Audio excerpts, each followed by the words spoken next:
کے ساتھ مضبوط کرے۔ انہی مواقع میں سے ایک موقع عشرہ ذوالحجہ یعنی ذوالحجہ کے پہلے 10 دنوں کا موقع بھی ہے۔ کتاب و سنت میں ان 10 دنوں کی بہت ہی زیادہ فضائل وارد ہوئے ہیں۔ چند فضیلتیں سنا کر میں اپنی بات کو ختم کرتا ہوں۔ نمبر 1، اللہ رب العزت ارشاد فرماتا ہے والفجر ولیال عشر والشفع والوتر، فجر کی قسم، 10 راتوں کی قسم، جفت اور تاج کی قسم۔ نعمت ترجمان القرآن، حبر الامہ، مفسر قرآن عبداللہ بن عباس رضی اللہ عنہما وہ فرماتے ہیں کہ 10 راتوں سے مراد جن کی اللہ رب العزت نے قسم اٹھائی ہے وہ ذوالحجہ کی پہلی 10 راتیں ہیں۔ جفت سے مراد 9 ذوالحجہ یعنی یوم عرفہ ہے، اور 10 سے مراد، تاک سے مراد یوم النحر یعنی 10 ذوالحجہ ہے۔ گویا کہ اللہ رب العزت اپنی مخلوق میں سے جس کی بھی قسم اٹھائے تو وہ مخلوق زیادہ اہمیت کی حامل ہوتی۔ اللہ رب العزت نے یہاں پر ذوالحجہ کی پہلی 10 راتوں کی قسم اٹھائی، معنی یہ ہے کہ یہ 10 دن بہت ہی زیادہ اہمیت کے حامل ہیں۔ نمبر 2، اللہ رب العزت ارشاد فرماتا ہے وَيَذْكُرُ اسْمَ اللَّهِ فِي أَيَّامٍ مَعْلُومَاتٍ، اور چند معلوم چنندہ دنوں میں اللہ رب العزت کا ذکر کرو۔ سیدنا عبداللہ بن عباس رضی اللہ عنہما وہ فرماتے ہیں کہ ایام معلومات چنندہ دنوں سے مراد ذوالحجہ کی پہلی 10 رات۔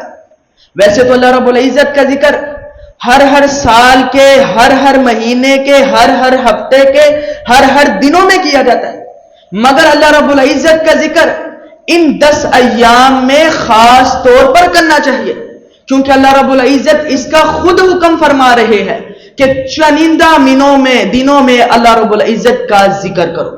نمبر 3، اللہ رب العزت نے 9 ذوالحجہ کو یوم عرفہ کے دن اسلام کو مکمل کر کے اہل اسلام کو انعام بخشا۔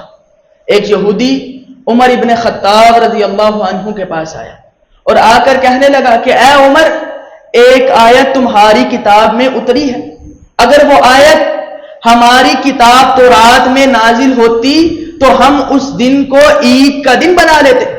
عمر ابن خطاب رضی اللہ عنہ کہنے لگے کہ وہ آیت کون سی؟ تو یہودی نے کہا وہ آیت یہ ہے الیوم اکملت لکم دینکم، اللہ تعالیٰ فرماتا ہے کہ میں نے آج کے دن تمہارے دین اسلام کو مکمل کر دیا۔ عمر ابن خطاب رضی اللہ عنہ کہنے لگے کہ یہ آیت کب اور کس موقع پر نازل ہوئی میں یہ جانتا ہوں، یہ آیت 9 ذوالحجہ یوم عرفہ کے دن نازل ہوئی، اور وہ دن ہمارے لیے عید کا دن ہے۔ اور کس دن نازل ہوئی یہ آیت؟ وہ یوم الجمعہ، جمعے کا دن تھا، اور جمعے کا دن اہل اسلام کے لیے عید کا دن ہی ہے۔ نمبر 4، ذوالحجہ کے پہلے 10 دن دنیا کے تمام دنوں سے افضل ترین دن ہے۔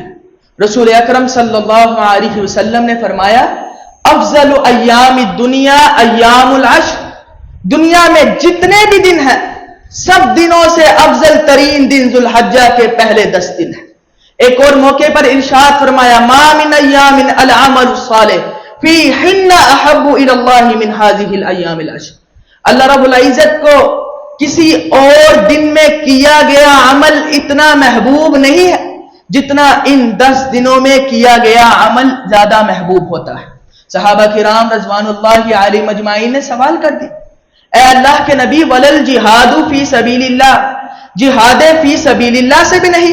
تو کائنات کے امام نے فرمایا ولل جہاد فی سبیل اللہ، جہاد فی سبیل اللہ سے بھی نہیں، الا رجل قد خرج بنفسه وماله، ایک آدمی ہے جس کی زیادہ فضیلت ہوگی، اور وہ آدمی یہ ہے جو اپنے مال اور اپنی جان کے ساتھ جہاد کے لیے گیا اور کچھ بھی لے کر واپس نہیں آیا۔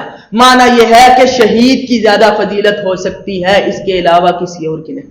نمبر 5، جو شخص یوم عرفہ یعنی 9 ذوالحجہ کا روزہ رکھتا ہے تو اللہ رب العزت اسے کیا انعام دیتے ہیں؟ کائنات کے امام محمد الرسول اللہ صلی اللہ علیہ وسلم نے فرمایا سیام یوم عرفہ احتسب علی اللہ، ان یکفر السنۃ التی قبلہ والسنۃ التی بعدہ، جو شخص یوم عرفہ یعنی 9 ذو الحجہ کا روزہ رکھتا ہے تو میرا یہ گمان ہے کہ اللہ رب العزت اس کے 1 سال پچھلے اور 1 سال آنے والے دونوں سالوں کے گناہوں کو معاف کر دیتا ہے۔ تو ہمیں چاہیے کہ ہم ان 10 دنوں میں اللہ رب العزت کا خاص طور پر ذکر کریں۔ والسلام علیکم ورحمۃ اللہ وبرکاتہ۔